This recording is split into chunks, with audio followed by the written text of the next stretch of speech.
Hi అండి, అందరికీ నమస్కారం. Welcome back to my channel. ఈ వీడియోలో ప్రభుత్వ ఉద్యోగిపై అయితే దాడి అండి. తీవ్ర ఆగ్రహంలో ఉద్యోగులు. పూర్తి వివరాలు అయితే వీడియోలో తెలుసుకుందాం. వీడియోని ఎక్కడ కానీ స్కిప్ చేయకుండా ఎండ్ వరకు చూడేటప్పుడు పూర్తి ఇన్ఫర్మేషన్ అర్థమవుతుంది. అలాగే వీడియోకి ఒక లైక్ చేయండి ఫ్రెండ్స్.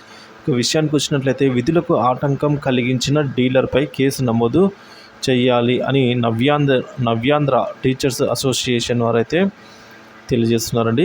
ఈ మేరకు ప్రాథమిక పాఠశాలలో పనిచేస్తున్న ఉపాధ్యాయుని విధులకు ఆటంకం కలిగించి భయభ్రాంతులకు గురి చేసిన డీలర్పై కేసు నమోదు చేయాలని నవ్యాంధ్ర టీచర్స్ అసోసియేషన్ రాష్ట్ర అధ్యక్ష కార్యదర్శులు కరణం శ్రీహరి, మాగంటి శ్రీనివాసరావు గారు అయితే ఒక ప్రకటన ద్వారా ప్రభుత్వాన్ని అయితే కోరారండి.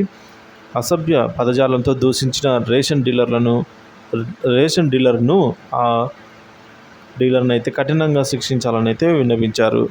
ఎంఈఓ అనుమతి లేకుండా రేషన్ బియ్యాన్ని పాఠశాల గదుల్లో పెట్టొద్దన్న ఉపాధ్యాయుడిపై డీలర్ నోటికి వచ్చినట్లు దుర్భాషలాడటం సరికాదన్నారు. టీచర్ కన్నీళ్లు పెట్టుకున్న వీడియో సామాజిక మాధ్యమంలో అయితే చక్కరు కొడుతున్నా కూడా